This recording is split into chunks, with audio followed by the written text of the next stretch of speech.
In that time of crisis, if you don't do that, you actually just become another part of the problem. You can't help somebody if you don't help yourself first. I just got to decompress for, 2 hours, and it was fantastic. And I did that for like once a week, every other week. Getting myself back to where I'm eating right, sleeping, enough. And sometimes that hustle makes you just want to keep pushing and pushing, but it can become counterproductive. Self-care isn't selfish. It's not really about denying people other care. It's about understanding that if you don't at least provide for yourself, you most likely will not be able to provide for anyone else. Like a year ago, my oldest son, he's the one that told me, like, Dad, he knows that, like, I'm not afraid of anything or whatever. And he was like, Dad, we know you're not going to die ever, but like, we need you here for as long as possible. So it's interesting. You think about the job of being an emergency medical technician. You think the training would all be about how to take care of other people. The first thing they taught us was how to take care of ourselves first. You can't pour from an empty cup. And I don't think you can really help others without helping yourself first. Hello, friends, and welcome back to the Evolving Mindsets podcast. In this episode, we're talking about something essential, putting your oxygen mask on first. We all know the phrase from flight safety briefings, but today we're unpacking it in a much deeper way because in chaotic times, prioritizing your well-being isn't a luxury, it's a necessity. So we'll talk about how self-care isn't really selfish and how it connects to self-love and how it ultimately allows us to show up stronger for the people we care about. Hang around because at the end of the episode, Shannon will share some powerful tips, tricks, and quotes to help you integrate more care into your daily life. And Shane will close us out with a poetic reflection that's sure to move you. And once again, we're bringing you a custom musical experience, another original track with an empowering beat to lift your spirits. Here's a short preview of the track, and remember to stick around for the full version at the end of the episode. See you there. Shadows chase the light we tread, feet on fire, paths ahead. Whispers say we won't prevail, but we'll write our own tale. Mountains shake, but we stand tall. Through the chaos, hear the call. Stars will blaze and guide us through, finding strength in what we do. Lead the way, the time is now. Feel the rhythm, take a bow. Hands up high, our spirits sway. We will conquer, come what may. We will conquer, come what may. We will conquer, come what may. We will conquer, come what may. Hello, everyone, and welcome to the Evolving Mindsets podcast. I'm your host, Clint Baggett, and I'm here today with my lovely co-host, Shannon Baggett, and my other very lovely co-host, Shane Russell. Today, and we're going to be talking about putting your oxygen mask on first. The value of prioritizing self-care. So just for reference, the saying, putting your oxygen mask on first, comes from, when you're in an airplane and you're going through the flight safety briefing, they always tell you to put your oxygen mask on first. Well, why do they do this? Because in that time of crisis, if you don't do that, you actually just become another part of the problem. You can't help somebody if you don't help yourself first. And even though that analogy is for times of crisis, we kind of want to take the conversation further than that too, right? Just prioritizing self-care because we live in a chaotic and strange and changing world. And sometimes it's real easy to forget to take care of ourselves. And if we don't take care of ourselves, we're definitely not going to be able to take care of anyone else. So with that, we'll get the conversation going. And Shannon, would you like to get the ball moving for us? Absolutely. We've talked a lot about this over the years. It's something that came up for you and I when I was pregnant with Elliot and we were doing the Bradley birthing class. And it's just something that they talked about in class, putting your oxygen mask on first. And it just stuck with both of us. I think it really resounded with maybe what parenthood was going to be like that we weren't quite prepared for. And Yeah. so, Honestly, I'll just add in here, and please continue after this. But like, it was kind of a scary time. You're about to have a baby. Like, what? No one really gives you rules. So they were giving us advice, and so I know for me, I'm like, all right, that makes sense. yeah, it did. It really like stuck out. And I'm so glad they brought it up and mentioned it because, you know, we did, pretty awesome with one kid. And then, we got pregnant with Castle and knowing he was coming. And then you kind of start to panic a little bit. Like we have a toddler and we got another one on the way. Like, what's that going to look like? That's going to, be, be a handful. And we had lots of conversations about that during Yeah. that time. One of the things that I ended up doing that still to this day, like I think about a lot is like that was just it was great for me was I would just take off and I would go to the movies and I would go to like one of the nice theaters, with like the recliners where they like bring you food, like you order off a menu. And I would go watch whatever movie and sit there and I didn't have to talk to anybody. I didn't have to do anything. They brought me food. I was big old belly, recline, eat yummy food, and I just got to decompress for, 2 hours, and it was fantastic, and I did that for, like, once a week, every other week, up until he was born, and even after for a little while, and I think that was, like, one of the main things that really, like, saved my mental health during that time, just because of, like, the anxiety and the unknown. I guess the unknown really was, like, the big part of it, like, what is going to happen? Yeah, having those moments to just go shut down. And yeah, I mean, especially with the second pregnancy, because I know Elliot was still very little, so you were doing a lot and I was working, and I was very happy to create that space to play my part and making sure that you got to take that time to do that, because it was important. I knew that in some ways I kind of got my self-care like that, my time alone. Like I had a 45-minute drive to work, so twice a day, I had 45 minutes to where I had silence, right?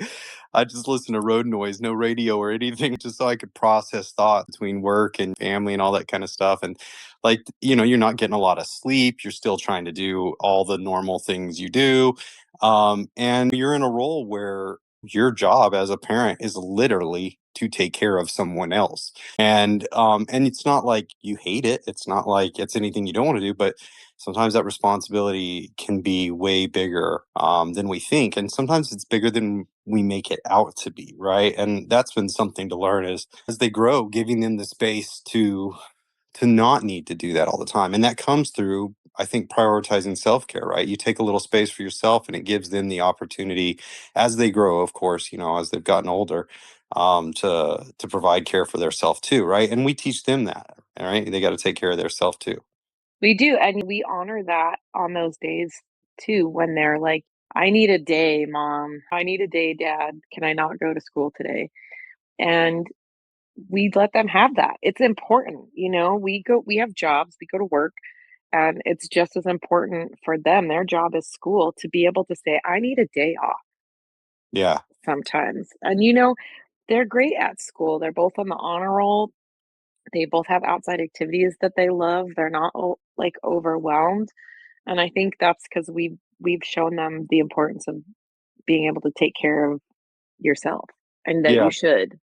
I mean, we've seen the other side of it too, where, like they're sick every Monday or something like that, like there's a balance there. But, if you see that they've been going at it and they're getting good grades and, you're right. They come and they're like, I just really am not feeling it today. When it's real. And like, I'm definitely like, hey, you know what? Maybe you just need to take a day and just chill and not be in the pressures of all that stuff, because they're trying to figure out, the world's being thrown at them as fast as it feels like it's being thrown at us. It's just a different perspective and kind of subject matter and stuff like that. But yeah, definitely. Yeah, I think I think it's a super, excuse me, important thing to teach your children. I mean, not only to learn, because that has stuck with me for so many years. I think a lot of people haven't quite learned yet the importance of taking care of yourself. I mean, I know you, Shane, were talking about like you feel like you're really getting into that now. I was talking to my mom recently, and I don't know, we were talking about something, and I commented that I've definitely pushed the envelope in my life a lot. And she was like, "Son, what are you talking about? Push the envelope? You like ripped it up and set it on fire." And so my whole life, I just always knew that like I was going to keep on keeping on even after I shed these clothes. And so I always had that kind of live hard, die young mentality. And then one day I woke up and like, I don't know, I guess you could call this old, but not young anymore. And I'm still alive. I've really come to realize like what a blessing it is, first of all, to still be here and to be here at all. But also, there's people that I love and that love me and like my children, like you're saying, this saved my life, that helped me realize like taking care of myself is so I can preservation is so important. So that I can stay here as long as possible to help everybody that I can, especially mine, and help them get their training wheels off and be able to stand upright in this crazy world that we live in on their own, and help as many as I can that deserve it and that I love and that love me as long as possible. So for me, going from years of like addiction and just living super hard off the rails sometimes to like coming back, um, this is something that I'm having to really relearn almost, especially after just growing up being like an athlete and starting out like really on the right track, getting myself back to where I'm eating right, sleeping, enough, and like sometimes that hustle makes you just want to keep pushing and pushing, but it can become counterproductive. Yeah, there's a balance to be established. We can prioritize self-care to the point that we become unagreeable to work with, but when we go the other way, right, we can also lose track of it. There's a balance that we have to establish, right? We don't want to get lost in it, but I love the idea is this is what I feel like I've been learning, and I hear this reflected a bit in your saying is self-care isn't selfish, right? It's not really about denying people other care. It's about understanding that if you don't at least provide for yourself, you most likely will not be able to provide for anyone else. Hey, speaking of providing for others, I want to take a moment to thank everyone who supported us here at the Evolving Mindsets podcast. To every one of you who's liked, shared, subscribed, or left a kind comment, we feel it and we truly appreciate it.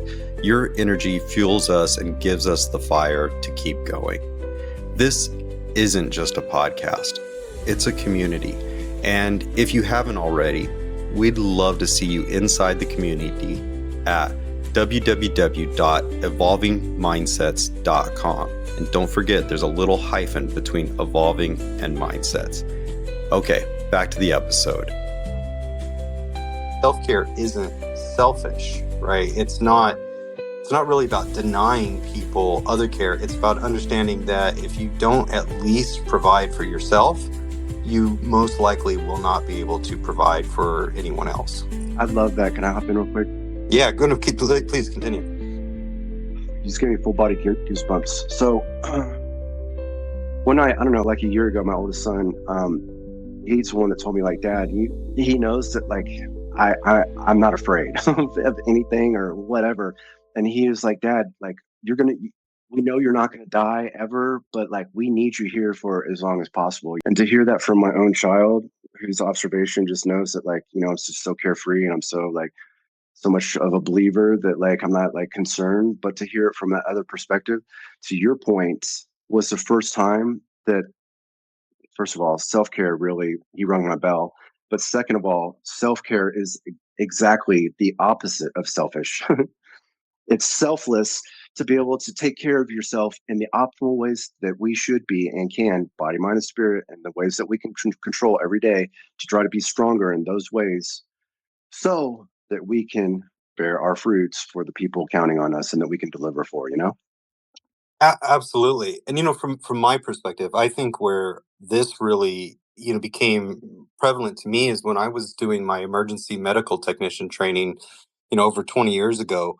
That was one of the first things that we were taught, is that even though our job was literally to go provide care and save lives, that we had to make sure the scene was safe before we entered into the area where we were going to help people, because if we rushed in there to try to help someone and something exploded, or there's a violent offender still on site, we can quickly become just another casualty. That requires more people to save it, right? So we had to prioritize self-care. So it's interesting, you think about the job of being an emergency medical technician, you think the training would all be about how to take care of other people.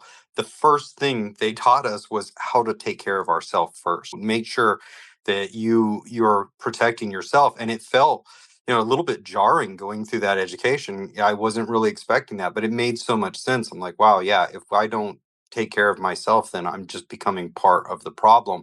And that's, Totally. I think, really at the core of it, and why the message is important for to get people out to remember to take care of yourself is, if you're not taking care of yourself, you are potentially just part of the problem, even if the reason you're not taking care of yourself is because you believe you're taking care of everyone else. If you're taking care of everyone else, but not taking care of yourself, and those people become dependent on you, and then you fail, now those people are all who were all depending on you, now have a gap to close, right? And so we need to, I mean, I believe, and this is, you guys know this, but I believe that we come here to be independent, sovereign beings, right? We're given intelligence, we're given the power to be creative, and we're giving so much, that we have what we need to take care of ourselves. And if we prioritize that self-care and understand what we need to take care of ourselves, that's how we can really learn to respect that everybody else needs to take care of their self too. And as we do this, it doesn't have to become kind of this standoff, like, you take care of you and I'll take care of me and we'll back off. I mean, worst case scenario, that's what it is. And then you don't have a conflict. But in the best case scenario, where you have a group of people who are all capable of taking care of their self, they come together, they will produce abundance together because they're all independent. They all know what to do to take care of their self. And that way they can then help each other. And I think that's where, the communal interaction starts to really get overflowing. I don't know. Wouldn't you agree, Shannon? No, I totally agree. I think, all this whole conversation just keeps reminding me of that quote, like, you can't pour from an empty cup. And Yeah. I don't think you can really help others without helping yourself first. You know what I mean? Like, if you are well taken care of and you feel good about yourself and you love yourself, it's easier for you to pass that on to somebody else. And I think when a bunch of people who come together who have that same mindset, like, you can really do some amazing things working together. If everybody's got a full cup and you're pouring into, somebody maybe who's running a little low, like, There's you could enough to go around. yeah, you can change It's somebody's life overflowing. that way. Yeah, yeah, yeah, yeah. Exactly. Yeah. No, I love every single thing that you guys just said. I mean, we it's we're so easily distracted in these days between social media and just all this tsunami of viral BS that we're exposed to. It's hard to find the truth. And but having the wherewithal to be vigilant and do the things that we can do to be the strongest version of self that we can be. It's an ongoing process and it's important. And it's really vital to the outcome of our own existence. But when looking at it from this perspective, our own existence really, at the end of the day, is possibly and truly, I believe it is what it is. Our existence is to perpetuate the prosperity and the awesomeness for others. And we have forgotten, we've been socialized kind of to believe how important our self-worth is and becoming the best version of ourselves through self-care for the others that we're here for, because it's bigger than us, you know? Yeah, Yeah, absolutely. I agree too. And I feel like it's important because I know I do this with Clint. Um, I think if you see somebody who maybe is just not taking some time for themselves, like just remind it's okay to take a day off. It's okay to go take a nap. It's okay to not do all the things today. Like y- you're just gonna basically end up in the ground Yeah, much totally. earlier, literally and figuratively. If you keep pushing yourself, it's not good for you physically, it's not good for you mentally. And I think if you see somebody struggling like your son did for you, Shane, like it's okay to point it out. I think sometimes people not only need a reminder, but sometimes like I think they just want somebody else to give them permission. Totally. Yeah. It's an interesting thing where we do feel like we need that permission. Like you said, you have definitely done that for me. I know I've been, working. I'll get I'll get inspired or feel behind or something, and I'll go for days, 16 hours a day, and then be like, "What's wrong with me? Why am I falling apart?" And you're like, "You should probably take a nap." And I was like, "Oh yeah, I haven't slept like that in a while." So, and I found, and it's so interesting because I would do the same thing for my employees. I would see an employee who's like, putting in a lot of overtime, or they got a project they really need to get by a deadline, and they're kind of just going at it and going at it, and at some point, needing to go to them and just say, "Look, this project's not going to be successful if you kill yourself in trying to make it happen. So you're going to have to back off a little bit. You're going to have to just, let some go. So let's break it down, prioritize the things that need to be prioritized, and make sure that the most important things happen, right? That way you still feel successful, but what can we let go of? What can we allow, to just sit on the sidelines for a little bit, because we want to be successful. We want to feel good. I mean, there's that, especially if you're a driven person, that the thrill and the dopamine feedback of a job well done is addictive, and just like It any is. other addiction, we can cripple ourselves by abusing it. And hard workers deal with this too, right? Lovers, people who are big lovers, really compassion, we call it compassion fatigue, right? They will love and love and love and support and support and support because it feels good. They love the gratitude that they get back, they love the appreciation that they get back. There's nothing evil happening. This isn't a drug, it's not a sin, it's love being given, and then reflect it back in the appreciation.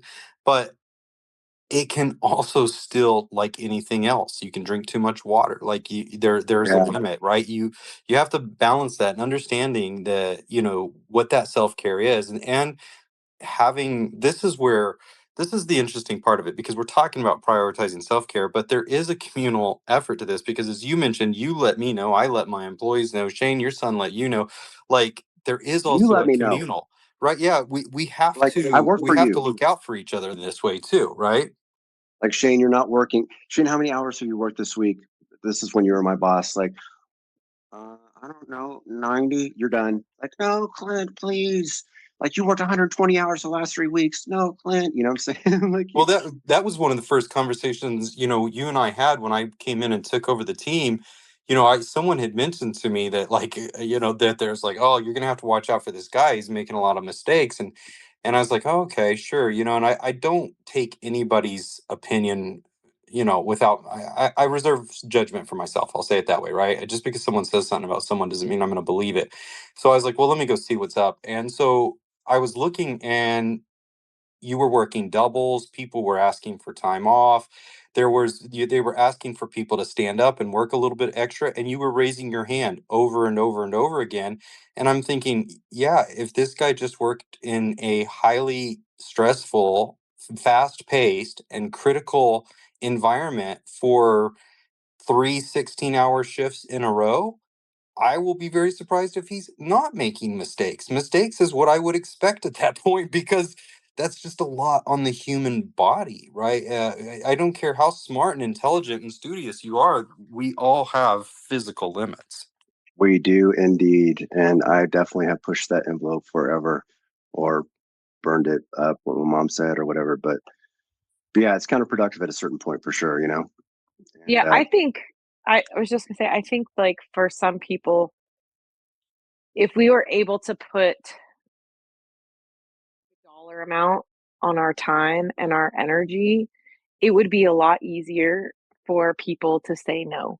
You know, they overextend themselves, but it's like, oh, it's just a couple hours, or, you know, I can catch up on my rest, or I can, you know, I can help these people. It's no big deal. But if everything that you did like that was you handing out like $5 every time someone needed it or whatever, eventually you would say no because you could see that number dwindling. But when it comes yeah, to like our energy or, you know, our mental health or things like that, it's a lot harder to identify when you're starting to get depleted almost until it's too late. yeah, I've been doing that a couple times lately. I'm pretty pretty sick recently just because I've been pushing too hard, not sleeping and doing the things that I need to do more. But I mean, yeah, we have to like take the time out to rest and or whatever. I mean, there's times sometimes that like at the end of the week I'll be like, dang, I'm so tired. Like I'll be like, wait a minute, how much time did I sleep this week? And I'll be like, then add it up and be like 7 hours all week long, and all I've been doing is just working and uh, re- errands and taking care of the things I need to take care of. And like again, you know, we can go go go go, but if we're not working as efficient as possible and not handling things in that manner because we're so exhausted that we're not running on optimal mental energy, we're pretty much, I mean, we're at least not getting the most out of our time, but we're kind of wasting our time in some sense, you know. And like even when I had mad downtime, like a year before between working, and I had a lot of time out to spend with my family out in the middle of nowhere on 10 acres and a couple ponds. And I would talk to Clint, and you know, and I was looking for a job, and I would get real like just post that Angela from the community, that awesome human. You mentioned the phrase post traumatic hustler syndrome, and that's when I realized like I the problem that that I Yeah. have. Like this thing is ingrained in me, and I can't even stop hustling long enough to sit down and literally meditate for 5 minutes because I feel like I'm wasting time because I got to go like do something. And that in itself has been a huge switch that I've had to like be mindful on focusing on to be able to just go sit down and like watch the birds sing and listen to the children laughing. And, you know what I'm saying? Like, I don't I know. do know what you're saying. And you know, and I've been going through that myself too, right? The looking at, you know, job opportunities that will require me to relocate. It's been stressful to think about. And, you know, one of the opportunities requires me to think about, you know, the community that I'll be performing the job in and, you know, the business, the people, the employees, you know, the impact, my family. And I found myself when I first was considering it, I was massively overwhelmed by it. And I'm like, oh my goodness, how am I going to do this? And how am I going to take care of everybody? And you know, as it progressed and it was looking more and more like that is the direction that I'm going, I finally came to this point where I'm like, wait a second, how what about me? What do I need to live? And like, you know, and I had realized I had worried about everything else and I couldn't seem to come to any conclusions about it. And instead I was like, well, let me just let me figure out what do I need first to take care of myself in this situation? Like how much space do I need? You know, how much time do I need? What kind of space do I need? You know, what are the elements that I'll need to be able to do this successfully? And what was amazing to me is once I started down that path and I started answering those questions for myself, how I could help the community, how I can help my family, how I can help them, everything else fell into place. But it wasn't until I prioritized my self care in it, because the truth of it was, I can't solve everyone's problem out there, especially if I don't at least first solve my own problems. Anyone's you can't help anyone if you don't do that. You know what I'm saying? And Right. I love everything that you just said. Once again, full body goosebumps. Because of what I know of what you just said. It's so interesting to me, the history of the last 2 years. You took time out of your incredible career to build the ARC, which is the Evolving Mindsets community that we're all grateful for.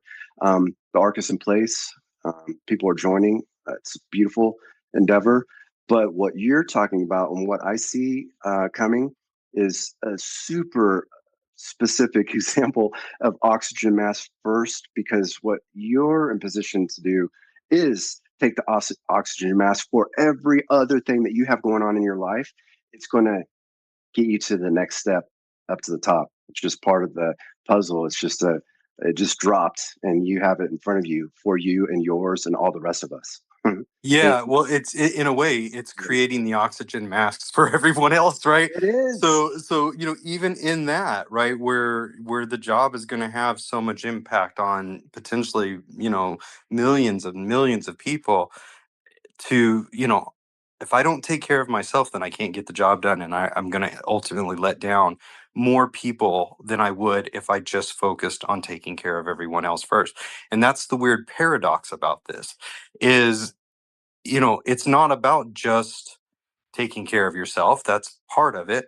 But you can't help anyone if you don't help yourself first. Not truly, anyways. You can, people can take advantage of you. People can use you, and they will. They may not do it knowingly. A lot of people will accept love and support and kindness. And a lot of times people will always ask for more. Everybody wants and needs something out there. So you can, if you're a giver, if you're that kind of person that's in that service related industries, whatever they may be, like that's where you have to really be careful and remember that, if your job is providing service and support to other people, you absolutely have to take care of yourself first. You And know, being that sorry, go ahead, Shannon. I was just gonna say, like, along with what Clint was saying, I think one of the most, if you're that type of person, probably the most important self-care that you can do for yourself, that's like, it's so simple, but it can sometimes be the hardest, is to just say no. Speaking of making space for yourself, let me ask you this. What's one simple thing you've been denying yourself lately? A nap? A quiet walk? Maybe even just a full breath? What if you stopped saying no to yourself and said no to feeling unworthy instead? Whatever it is, give yourself 5 minutes a day, or even just 30 minutes a week, to indulge in that self-care ritual that you've been wanting. You've earned it. And if you need inspiration on how to treat yourself, come explore the Agora inside our community, our lovingly curated marketplace of services, offerings, and soulful support to keep you feeling empowered and nourished. Can't wait to see you there. All right, let's get back to it. Probably the most important self-care that you can do for yourself, that's like, it's so simple, but it can sometimes be the hardest, is to just say no. Yeah. Yeah. Yeah, because scope creep, especially in work, like they'll just keep giving you stuff. Oh, Shane will do it, or Clint will do it. Next thing you're like, the 8 hours of time left after you get done working every week, you have to sleep. Like it ain't cool, man.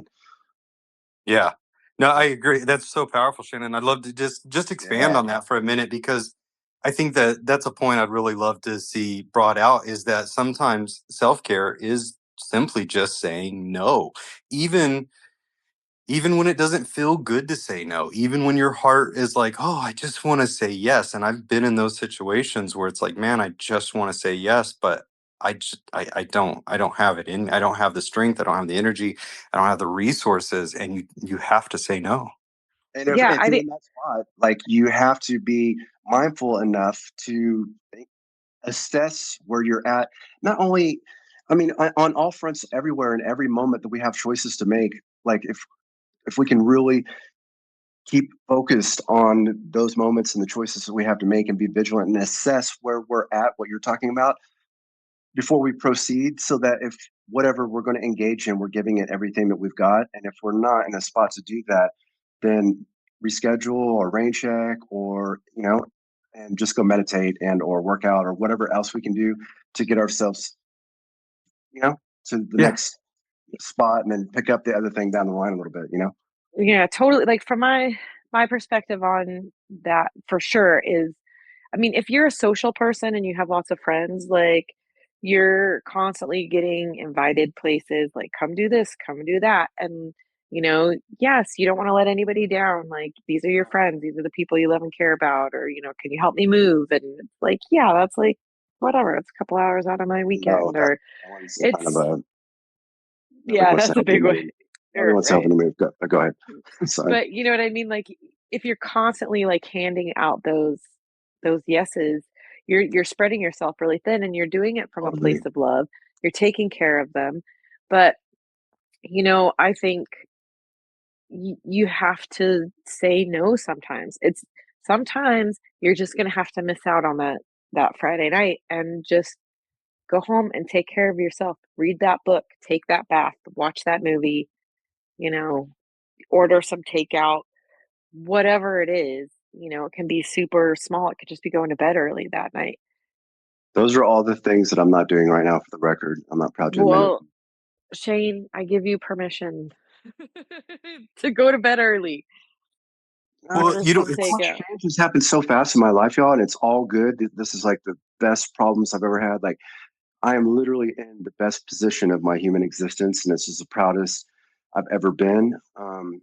And being prideful, it goes back to like being able to do what I can do for everybody that I love and that love me, and that I can do good for and deserve it, and But but if you didn't also, take that time to heal, you wouldn't be able to do that right now, to be in that spot. And that's kind of the point. I'll jump in that I wanted to add in, is that if you think of anybody that you know of that's truly abundant, think of anybody you know that's truly living an abundant life, and then reflect on them and go for a minute.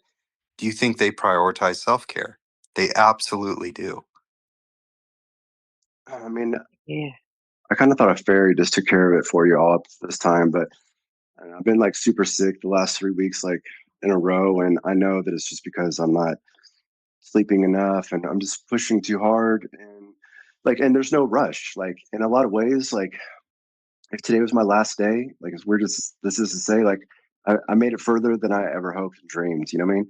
But that doesn't mean like preservation is critical, and there's more left to do. And this is, you know, volume 2, chapter 1, and all that had to happen. It was rough, and conditioned me to level up. But I'm now leveled up, and we got to take care of ourselves because we were put here for meaning, and we have a mission, and the only way that we're going to be able to complete that is if we take the time to take care of ourselves.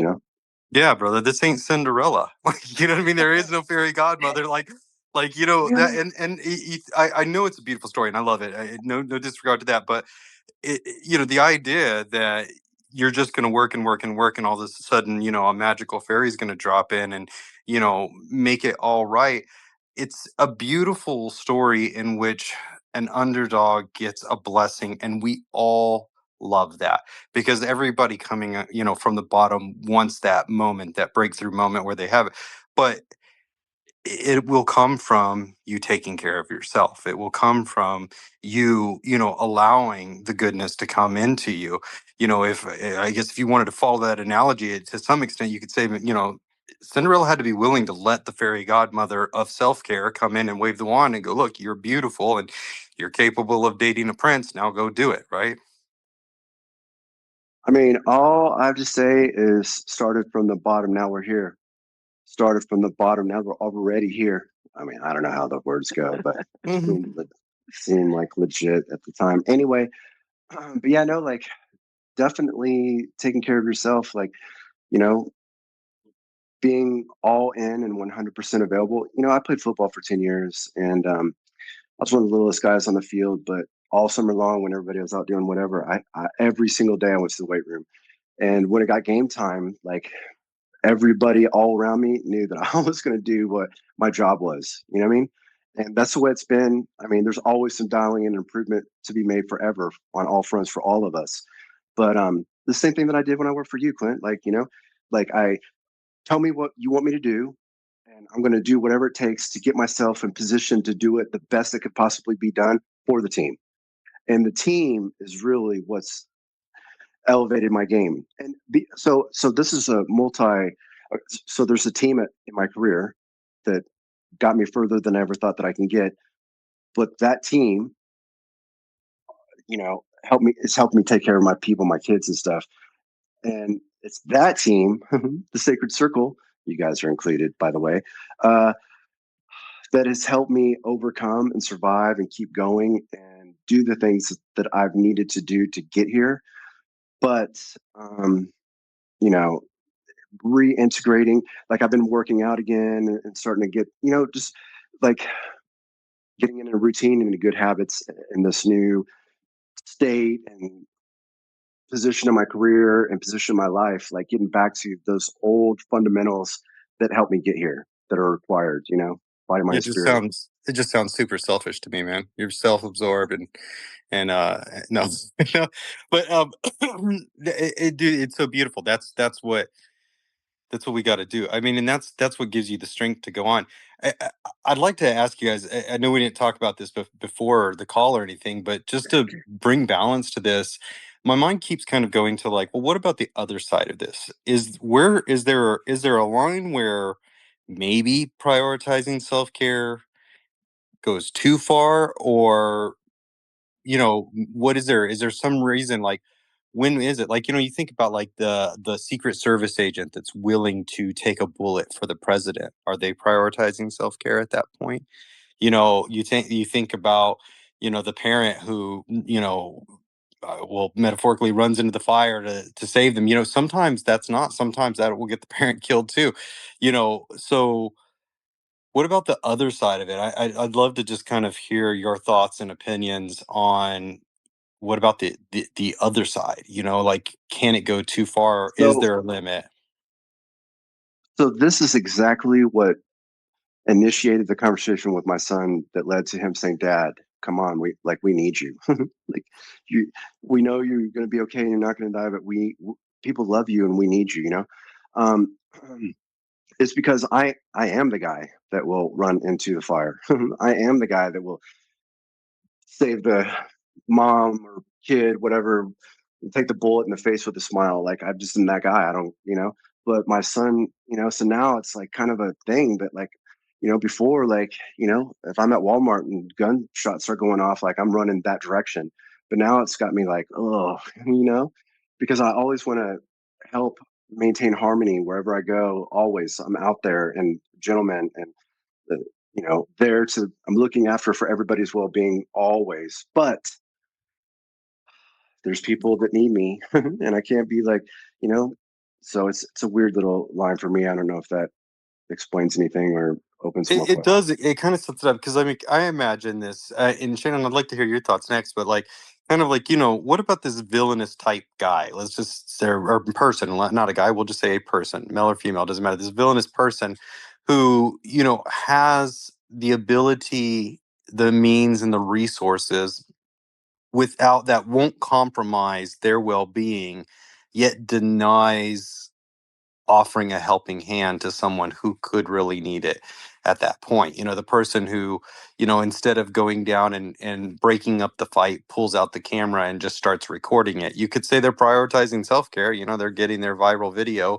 I feel like there's probably a far end of the spectrum of this where you can, you could use prioritizing self-care as an excuse to just use and abuse and let everybody else, take care of you. But I think it's sometimes because of those people out there, the majority of people I interact with aren't typically like that, right? A lot of people, they want to help. They're like you, Shane. They are the loyalists. They are the fighters. They are the service industry. I mean, and that might just be because that's what I'm like, and so that's the group that I attract.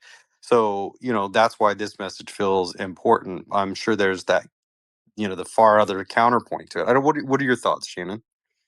I think there are those people. right? And I think those are, if you really want to look at it, like those are the kind of like crazy billionaires out there. They're billionaires because they're not sharing. They're looking out for themselves and that's it. If they really, I think, wanted to be a part of a community or a bigger positive culture, they wouldn't be billionaires. That money would be gone and spent. And Yeah. I mean, I think that's probably why we don't really know anybody personally. All those people who are like that, who put themselves first, they're gone because they're not going to come out and hang out and be a part of something that doesn't benefit them. Yeah. Well, You and know, that drives home the whole self-care isn't selfish, because that, in essence, I think is what we're talking about, is just the true selfishness where, look, I'm going to amass everything to myself and I want to have all the resources and I don't want anyone else to have anything else. That's selfishness. But to bring it back home a bit, like what we're talking about, is self-care is not selfishness. It is not selfish to go, hey, like I'm a part of this mix too, and I need to provide abundance for myself. We all deserve to be abundant. If you're a hardworking, loving, caring person, you deserve to be abundant. no, I agree with you. I mean, I think for us, the topic is, you put your oxygen mask on first, dot, dot, dot, so that you can help the people next to you. Like, that's kind of like how it came about. I feel like we're all helpers. We all give as much of ourselves to other people as we can, time, energy, money, love, support, all of that. And we have to remind ourselves, like, you have to take care of yourself sometimes. You just have to. And Yeah. I think for me personally, it's hard to picture the person that is only there to put their oxygen mask on for themselves, and that's it. You Well, know what not I only mean? that, Like, but to take all the oxygen masks so no one else can put them on. Yeah, yeah, Yeah. that yeah. seems to be the trend. It's just it's hard for me to figure out who that person is because I don't know those people, because I don't identify with those people, I don't hang out with those people. It's it's a little, there are people out there who do it. I don't know why they do it. But I also think in my heart, those people are the loneliest people. Oh, totally. Yeah, and it's the billionaire thing, Shannon. I don't think that every single billionaire is necessarily fits that mold. However, I do feel like, there's a certain point where, like, if you have like $100 billion and can afford to buy everybody in your country insurance or something, like, I mean, I would do that. Bradley Knowles is Sublime had a song. I'm sure everybody knows it. I think it might be "Love Is What I Got" or whatever. But if I had $1 million, I'd spend it all. I think it's how it goes. Like pretty much the Yeah. Yeah. story of my life, because I don't care about any of the shit that you can't take with you anyway. You know, and but you can have all the money in the world, but what some of us possess inside of us, that thing we've been searching our whole life for, these things, money included, outside of us, and it's inside the whole time. And what some of us have found and what all of us possess inside, if we can realize it in time while the window's open, is what's inside of us is worth more than all the money in the world combined. You know what I'm saying? And that's what we got to get back to, our value and the self-care required to, if if I was a plant and my offspring and beloved were depending on me for sustenance, which in a way they really are. What I'm saying? Like, I would need to make sure that I have adequate sunlight and water and self care so that I can Yeah. deliver as I was designed to do in the miracle of creation. And I don't know, man. Well, That's all I yeah, got. like, it's, I think it was Esther Hicks that said you can't get poor enough to make poor people rich, right? Like, Yeah. you can't elevate anybody's experience if you can't even elevate your own. And so that's the paradox that I think true carers And true community-based people and true lovers and true givers and true supporters have to face is that the paradox of loving people, the paradox of giving and being a giver and being a generous, abundant giver is you have to first do it for yourself. You have to take care of yourself. You have to learn how to let that money flow into you. You have to learn how to let time flow into you. You have to learn how to, regulate your own nervous system, how to take care of your own body. Because as you learn how to do those things, now you have that knowledge that you can impart to other people, and you can share it with someone else, and you can allow them to also grow and benefit from it, because as they learn how to take care of their self, now you have another independent generator of abundance and resources. And that's where, to bring it back to what Shannon's point was, that's where I believe the cup starts overflowing, right? You got to get your cup overflowing so it starts overflowing. And the more people we have who are turning that valve on to fill their self up and become overflowing, the better it is for everyone. Now let's take a moment and let's just take this one step deeper. If you've been struggling with inner dialogue or negative self-talk that is holding you back from your abundance, we created a new series called Speak Strong. It's a tool to help you reclaim your power through your internal voice and rewire your emotional energy with clarity and confidence. You can find it now on our YouTube channel, and there's also a free course available in our Evolving Mindsets community. This series is about developing empowering inner language, or as we like to call it, inner vocal authority. Go check it out. Let it speak life into your day. And now, back to the episode. So it starts overflowing. And the more people we have who are turning that valve on to fill their self up and become overflowing, the better it is for everyone. And that's what happened when I started working for you. And to Shannon's point, the billionaire thing, there's some, I'm sure out there, some really awesome, whole bunch of really awesome billionaires. I don't know, but I also know that 1% has more than the rest of the 99% combined in the world. And a lot of them are getting what they got, stacking it up, collecting dust, while the rest of us are struggling to some degree or another.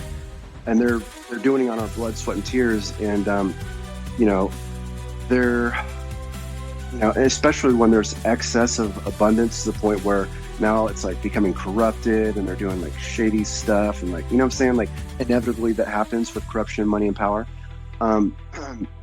But bringing it all back around, regardless of where we're at, the self-care part of it is essential for perpetuating the best that we can from where we're at, regardless of where we're at. But, the only way that we can really get to a point where we can perpetuate that prosperity and stuff like that, and inch our way to millionaires and billionaires is always self-care, and always with the intent of wanting to perpetuate prosperity for the others, as, working with you and some of the people that we have done for me, Absolutely, man. And it's the premise of all the offerings I put personally into the Evolving Mindsets community from my Pathfinder program. It's all about self-care. Even the pathfinding, it's about self-navigation. I just finished and released a new series I call Speak Strong.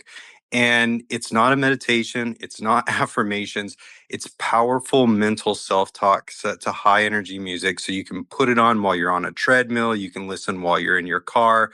I broke it up into, 12 segments where each segment is a specific shift. We go from fear to courage, and we climb the emotional ladder. So you can literally start at the beginning of it and elevate yourself from all the way from fear to hope, joy, and abundance in 45 minutes by reprogramming your self-talk. And so it's a tool for people, and I put it out there for free. You can go to the community. I've got a free online course that you can go check it out. You can get really deep into it, or you can just find it on YouTube and listen to it. But it's something that you can listen to and provide yourself that reaffirmation. It's pulling the power out of you for yourself, something you can do. The grid work experiences that I do, it's a 90-minute vacation where we put your mind in a state of consciousness where it is fully relaxed, and we allow all the good feelings that you've been holding back, everything that you've been wanting to experience but haven't allowed yourself to experience. We create space for that. What I do is provide the opportunity for people to give their self the love and the space and the luxury that they need, as efficiently as possible for our busy lives, so that we can all stay healthy and honestly stay sane. And helping get here, bro. Everything that you just said that you do, like in my career, like you were my boss for a long time. Like I cannot believe what is happening right now in my personal life. And it's the same stuff on all fronts that helps us be successful. And these same things that I've always known, but you help remind me of so many of them. Um, you know, like you just said, and you've been teaching this whole time and through the community.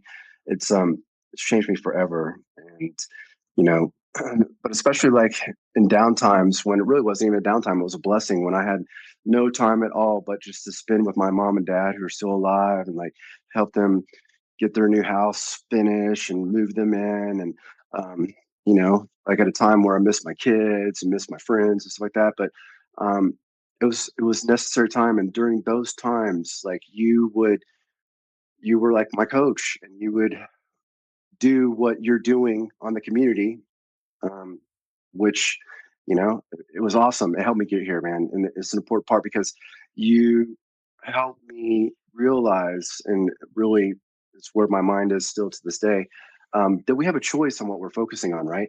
We can focus on the joy and the opportunities and the blessings, or we can stay on the hamster wheel to hell inside of our own head and worry about all this shit that we can't control anyway, that is counterproductive and it's not going to get us anywhere but behind. And so the little things like, Shane, what you need to do is sit down for 10 minutes and just think about how good you feel today, or think about, the blessings, nothing, and reserve 10 minutes. I've been doing these little things, dude, and it's changed me forever, man, on all fronts. I Oh appreciate you. man. Oh, thank you so much, and I'm glad to hear that. Like it's powerful. I found that it only took 5 minutes a day when I first started, because I was giving myself no self care, and once I started giving myself 5 minutes a day, over time it compounded. It changed, everything about me, and what's amazing is how to see that, reflected back, because like in your poetry and stuff, you create in this space of time where you read words. It's not, yes, people are listening, yes, it's a poem, but it's the nature of the conversation you have. It's empowering, and it wakes someone's soul back up and brings them back into that state. And so again, it's those niceties that make things fantastic. And I look at the work Shannon does, and so she curates the areas within the Evolving Mindsets, the community, so that there is a place for you to feel proud of your accomplishments, and there is a place for you to talk about the music that you love, and there's a place for you to share the books and interact with other people who also share these things. 'Cause sometimes self-care doesn't have to be alone. Sometimes the self-care you need is to call a friend and have a It great is. conversation and love each other. It's And the most important part of it all, I think. I really do. Like yeah, having y'all in my corner this whole time has helped me get here. Totally helped me get here, man. I mean, I'm just putting that out there for the world. yeah. It's a So you fact. think about that. I mean, just using the three of us as an example, three people who prioritize our self care. If we can't make it to a recording, like, we understand. Like last week, I just wasn't feeling well enough, and so we said, hey, let's put it off a week. And so we understand that we have to prioritize self care, and we also have to give each other that space and grace to say, hey, look, if they need to prioritize their self care, that's what they need to do, because that's how we show up strong and ready to go the next time around. Because if we push anybody past their limits, we're definitely not going to get the results out of them. So, you know, it's funny because I think that, as evolving mindsets has been launching, and just because of the nature of the market out there, it seems like it's a coaching thing. It's like, people ask for like, what's your 12-week program and all this kind of stuff, and I'm like, we don't, I'm not really doing that. All those things are helpful and all those things are needful, but there's millions of people out there providing that kind of, trauma response healthcare. What we're doing is focusing into living your good life and creating that resonant frequency in your daily life integrated. How do you cook in a way that's beneficial to you? How do you live? How do you laugh? How do you smile? How do you connect? Because we don't need just 12 weeks of a one-time experience that's going to lift us up once. We want consistent residual integration of behaviors that continually provide more back to us than Synergy. what we're putting into it. Because synergy, yeah, because that's what the self-care is. You build those structures, you build those relationships, and at some point there's enough abundance there that you don't have to think about it anymore. It starts to generate, and that's that overflowing part. And when you get into that overflowing part, the work that you've done for yourself starts to just naturally benefit people. I've seen it happen where, and I know you've seen it, Shannon. I know you've seen it. We've all seen it where, I'm living it. yeah, where by taking care of yourself, someone will come up to you and say, "You have inspired me and changed my Yeah. life." And you didn't do anything. You just you just gave them permission, the permission that they needed, that it was okay to take care of yourself first. It was okay to treat yourself. It was okay. And I was thinking about, as you were saying, when I was your boss and I was doing those things, I'm gonna admit I had a little bit of an advantage as in that role where I had authority. I could actually require, like, hey, I want you to take time for yourself. You can create that situation and kind of force that function. The thing is, for the listeners out there, right? I can't make any of you come do any of this, right? There's no pressure, but you have to be willing to take that step. You have to hear it in your heart and go, you know what? They're right. Well, what if I just did something nice for yourself? And if that's where you're at, we're here. Shannon, tell them about it. Tell us, talk about it. You plug the community so well. What we're doing. You just what was the page you just created? I love it. The Agora, is it? The Agora. The Agora. Yeah, tell us about it. The Agora is sort of like our marketplace. Um, Came up with the name, based on ancient times. The Agora was a place that was sort of a marketplace, but it was also a place where you would go to learn and share ideas. Um, and so I created a space within the community, the Agora, which is basically a place where you can go and market yourself, share what your services are, whether it's, your business is teaching people financial freedom, or maybe you just offer music lessons, or maybe you paint and you'd like to start earning some money from that. You can go in there, use it. It's almost kind of like our classified section a little bit. You know what I mean? Like, Yeah. there, promote yourself, put out there what you offer. Everybody has something that they can offer. And Everyone. yeah, and it's just like the perfect place to go in there and promote yourself within the community, because you never know who might be looking for exactly what you offer. And we can utilize the people in our community and really help each other, and then help lift each other up. And I think that's Yeah. at the base of it, that's kind of what our community is. It's support and lifting each other up. And if I have something I can teach you, uh, then let me teach you, or vice versa. You know what I mean? Like, And vice versa. This is the point of creation, though, of what we were talking about. Really, if you think about it, I'm pretty sure like we're supposed to have good manners and be helping each other up, not like being super greedy and cutthroat and stepping on each other to get up. You know what I'm saying?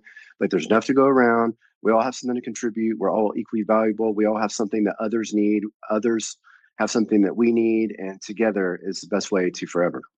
Yeah, we're a beautiful cosmic puzzle, right? Yep. I know what things I'm good at, and I'm really good at those things, and I can help people with those. And I know what things I am not good at, and I am so thankful that I have a community of people that when I don't know how to do something, I can go to good friends and people I trust and go, "Hey, you're good at this, right? Like, could you tell me like how to do this or give me a walkthrough?"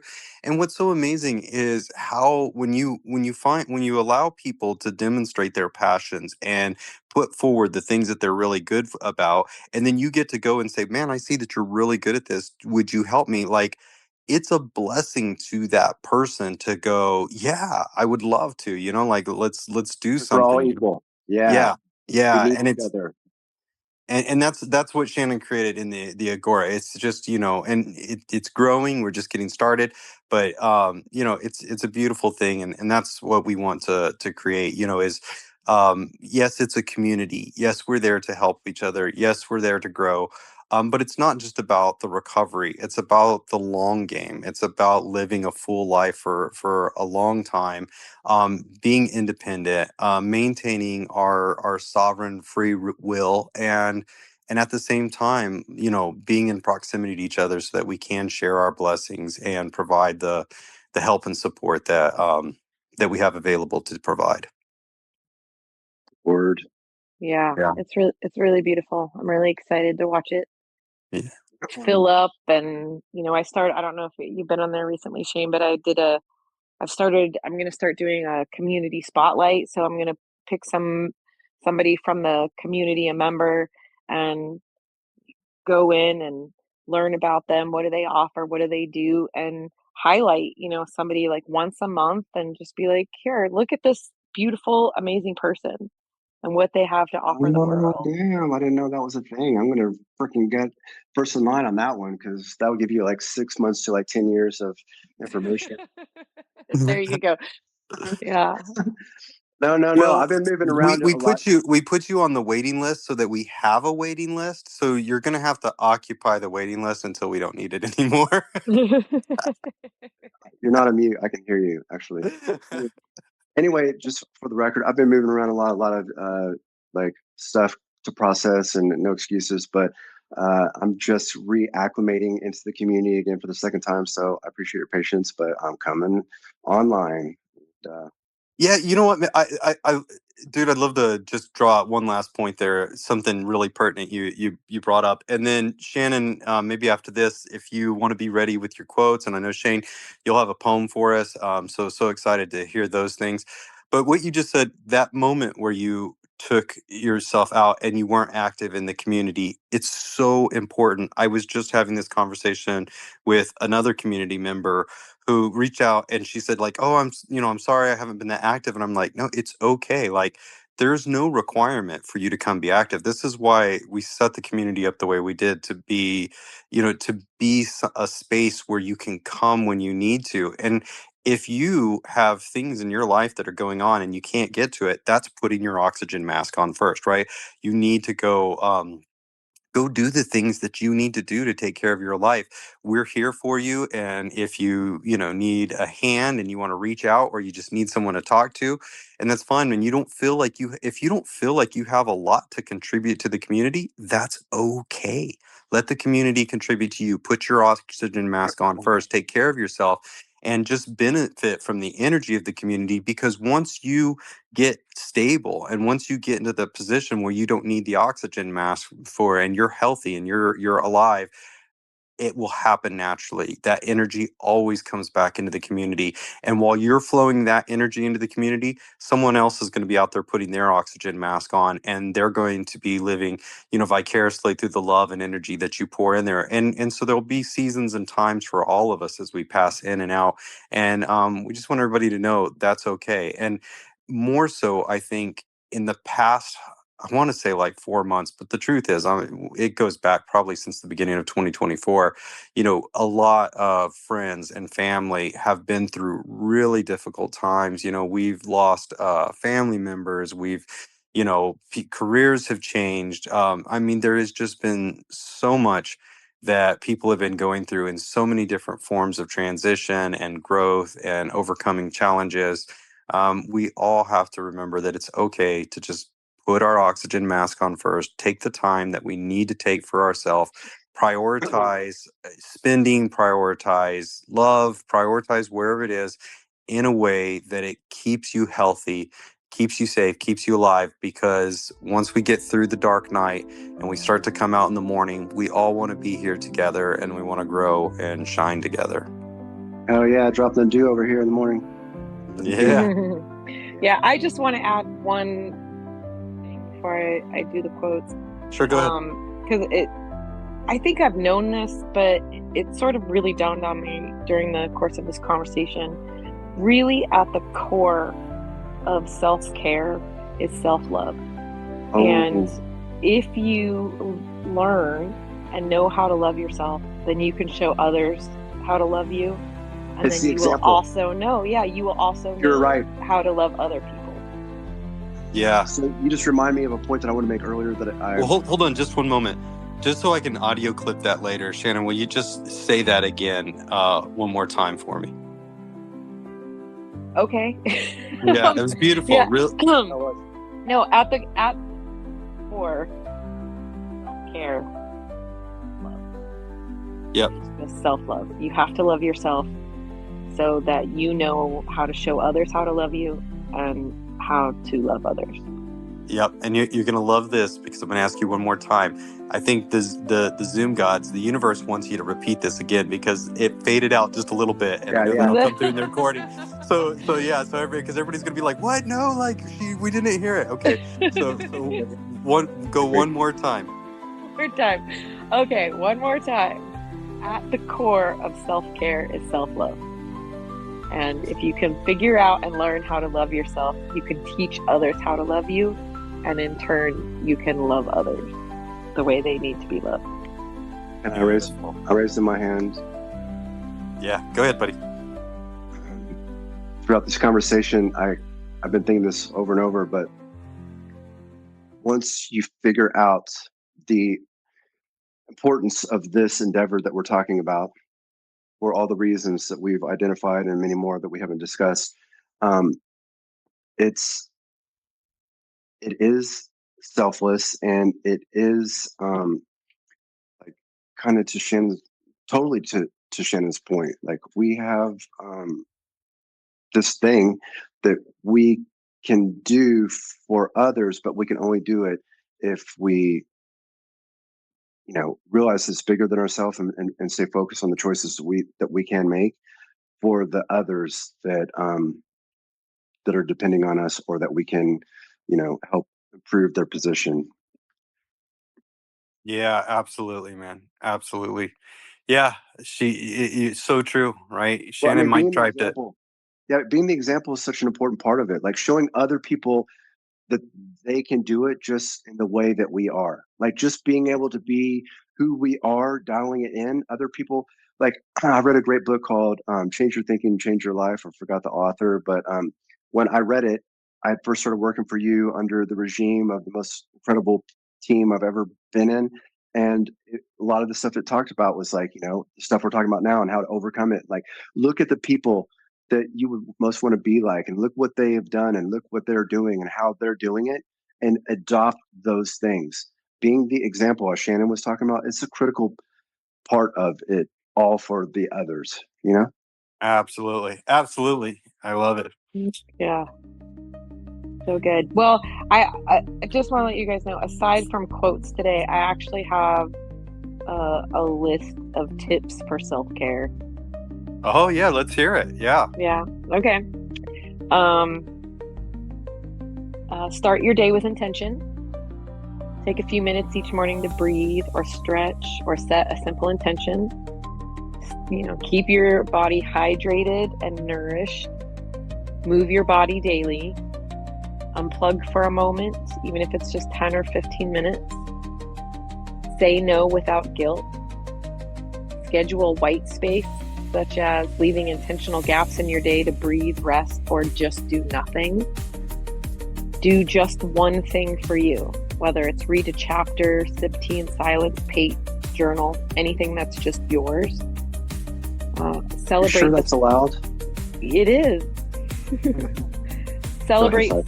Celebrate small wins. Yeah. Help.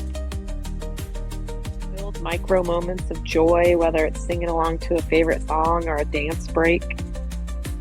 And this one I particularly like because I think a lot of people do this, but let go of perfect.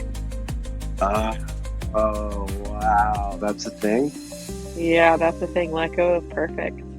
Hey, I also have a question. Just yeah. remember. So when you're saying drink more water, does coffee and or beer and or energy drinks has water, right? So there's No, that doesn't count. You gotta hydrate yourself. well, because some days I'm like, wait, when's the last time I had water? Like, was it last week or I probably should drink some water anyway. Go ahead. Definitely drink more water. Drinking water for self-care, Shane Russell. Okay, go ahead. Yeah. Okay. Outsource something small. Turn chores into connection.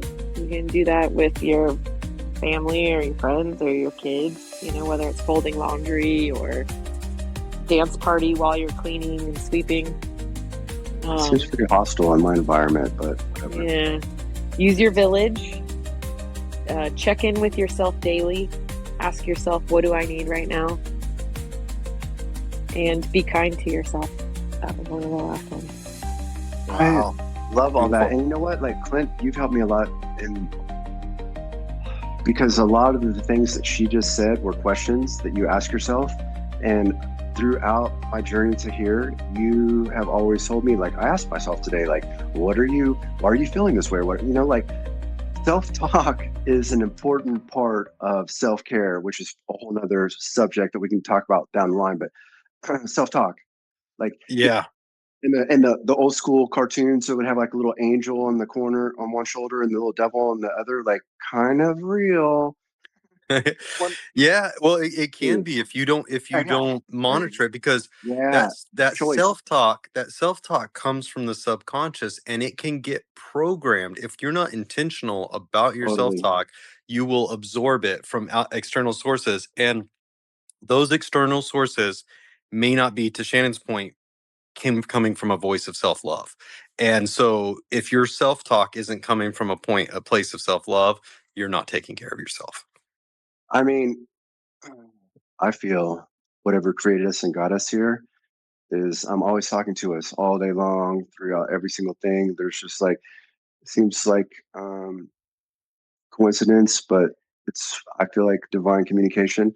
But there's also, like, I don't know if we want to look at it in a Star Wars kind of sense, the dark side. And that side is also in our head, like, talking to us. And sometimes it's hard to distinguish that these voices aren't our voice. I mean, totally. But yeah. And it's up to us to choose what we listen to and what we're going to focus on in our day. And if I'm ever like the dark side's sucking me in, like, immediately Bob Marley, everything's going to be all right. Always go back to that. And then like the trajectory will change back to, in the light. Yeah. You got to have that strong inner voice to keep you out of the darkness. And that's just, that's the way it works. Wow, man, this has been such a great episode. Shannon, you got a couple quotes for us to wrap things up, and then Shane, I'd love to hear that poem from you. Okay. Yeah, I'm ready if you're ready. Yeah, let's go. Okay.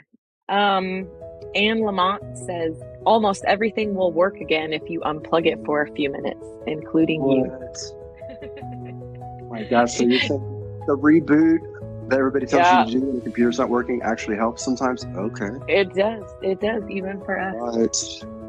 Right. Eleanor Brown says, rest and self-care are so important. When you take time to replenish your spirit, it allows you to serve others from the overflow. Beautiful. I like that one. Katie Reed says, self-care is giving the world the best of you instead of what's left of you. Oh, dang. Will you text me that? There. Yeah, text me that one or something. Okay. Yeah. I'll text you. That's a good one. I also like this one. L.R. Nost said, taking care of yourself doesn't mean me first. It means me too. Oh. Yeah. Beautiful. Powerful. Wow. You found some really good ones. I did. I got a couple more. Jack Cornfield said, if your compassion does not include yourself, it is incomplete. Nice. Okay, let's see. Nova, my AI, quote from them, nap like no one's watching. Yeah.